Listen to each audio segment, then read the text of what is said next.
to topic number 4 and Wembley woes. Wembley woes, and this was kind of part of it, honestly, for England. Saka was about to go on a breakaway there, maybe would have scored the game-winning goal, gets dragged down by a chump Chiellini. Then England goes on to lose in PKs. Okay, so that's one issue. Another issue with the Wembley woes is the security concerns. Fans were rushing the gates before the game. Obviously, a big game for England at home there, fans wanting to see. But, man, they were overwhelming security at multiple gates to push through to get to see the game for free. So they needed clearly more security. And then on top of that, Lando Norris, the big F1 star, the British star, got robbed of his custom McLaren watch outside in the parking lot right near his car. So it's just like, man, that's why I clearly wanted to call this Wembley woes, because there was just so many things going on wrong for England in this Euro finals match. Yeah, I mean, you think about Wembley, and it's this historic stadium, and the Euro Cup is like this. There's so much pageantry. It's this big celebrated, tournament. You have the royal family there, who I don't care about them. They do nothing. But they're there. It's a huge thing, and for whatever reason, I think it's the England soccer fans who think England's the epicenter of soccer. You guys haven't won a World Cup since 1966, so thanks. But, they think that they're owed something. I think they're almost like Montreal Canadiens fans who think they invented hockey. So, there you go. So it's just crazy that Wembley, that might be one of the most famous sports arenas in the world. It's more famous than Yankee Stadium. It's more famous than Fenway Park. It's more famous than Soldier Field in Chicago or Madison Square Garden probably. So to not have enough security there to me is crazy. And then like you mentioned, Lando Norris getting robbed essentially, and the British Grand Prix this weekend. So a British driver driving for McLaren, he's about to drive in the British Grand Prix, and some most likely British soccer fans. I mean, who knows where the fans were from that robbed him, but most likely British soccer fans then rob him. I mean, what is going on? I think, I hate to keep using this excuse with everything. I know people have been bottled up for a year and a half with the pandemic, but that doesn't give you credence to just go out and just terrorize wherever you're from. I mean, it's just crazy how fans think that this is open season and just be, bleep holes, like I said in a couple of topics earlier. I don't understand the motivation behind this either.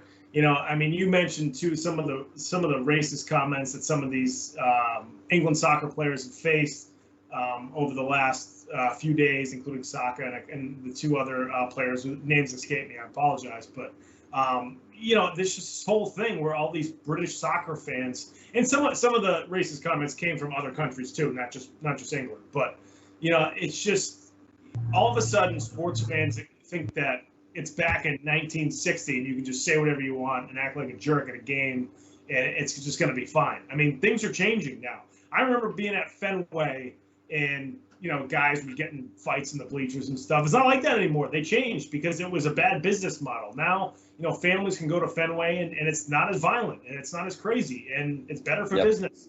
And it's like that at Gillette Stadium too. Foxborough Stadium used to be, where the Patriots played, used to be, guys are getting fights all the time and throwing beer bottles and stuff like that. Doesn't happen at Gillette anymore. You do that, you lose your season tickets. End of story. So, I know this is an international competition. It's not like it's season tickets for fans, but there's cameras everywhere too. So you're an idiot if you do something stupid like that. They're going to find you. You're going to never be able to go to a game at Wembley again. Onward and onward and onward. It's just a dumb thing to do. Honestly, in this clip that's up right now, one of the stewards in orange, he's tripping people as they come through. That's what Chiellini needs. We need to sick that steward on Chiellini and put a slide tackle on him. I'm sure you guys have seen it because that's another clip, this big clip, because this steward was going over the top and basically assaulting people as they were trying to rush into the game. And I get it, they're technically breaking the law. They're trying to see the game for free, but that doesn't give you the right to assault them as well. So there's just so many things going on here. And like you said, Wembley is such a historical stadium. Yeah, you had bands like the Beatles that played there, right? So it's got so much history beyond the soccer pitch that it's like, where was the security, man? And this is a Euro final with the home country in the final. Didn't they expect to like have overwhelming crowds? I mean, somebody dropped the ball here in planning. They should have had a ton more security. And then to have Lando Norris, like you said, arguably, maybe besides Lewis Hamilton, the biggest name in F1, British name in F1 right now is Lando Norris and then George Russell. And so to have Lando Norris get robbed on the week of the British Grand Prix at Wembley Stadium when England's playing, like you said, more than likely by some English fans. I mean, what a black eye for England and what a black eye for Wembley Stadium, to be honest. And obviously they can come back. I love England, to be honest. They're our #1 ally. I love them. I would love to go there and see some of these historical stadiums and to see a British Premier League game, because I think it is the best soccer league in the world. But I think you bring up a great point with their fans. Man, like people say that Boston fans, they think we're special because we call it title town. We've won so many titles. But I think these British soccer fans, like you said, they think that they basically invented the game, that they have all the best players in the world. Okay, and they're called hooligans. They're literally called soccer hooligans. Okay, and if you haven't seen a movie, it's called what is it? I gotta look it up here again. Green Street Hooligans. Green Street Hooligans. That will tell you everything you need to know about soccer hooligans. It's basically a gang. It's almost like organized crime. So that would not shock me if it was soccer hooligans that ended up robbing Lando Norris for his $40,000 to $50,000 Richard Mille watch. And so it's one of those things where I'm glad to hear that Lando did not get hurt. He's good to go. That's the most important thing. That watch can be replaced. But like I said, how are you going to rob your own countrymen at the Euro final, such a big stage, on a world stage for your country, right? And it's like, man, there's just so many bad things going on there. And then last but certainly not least, the racism that the 3 black English players have faced. Obviously, they missed their penalty kicks, but that could have been anybody that missed those penalty kicks, okay? And here's the thing. We all know when it gets down to penalty kicks, you put your best players out there.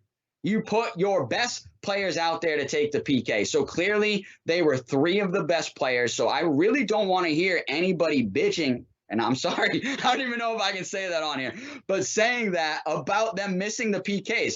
I'm really curious to see if Harry Kane, the captain of the team, who's white, if he had missed his PK, if he would be getting as much guff as Saka and some of these other players that are black on the British team. So it's just, I don't know, so many disappointing things on top of England losing to Italy, because I was rooting for them. I really wanted to see England bring it home and win it. But obviously that didn't happen. So it's just a lot of, like I said, a lot of disappointing factors for our friends across the pond.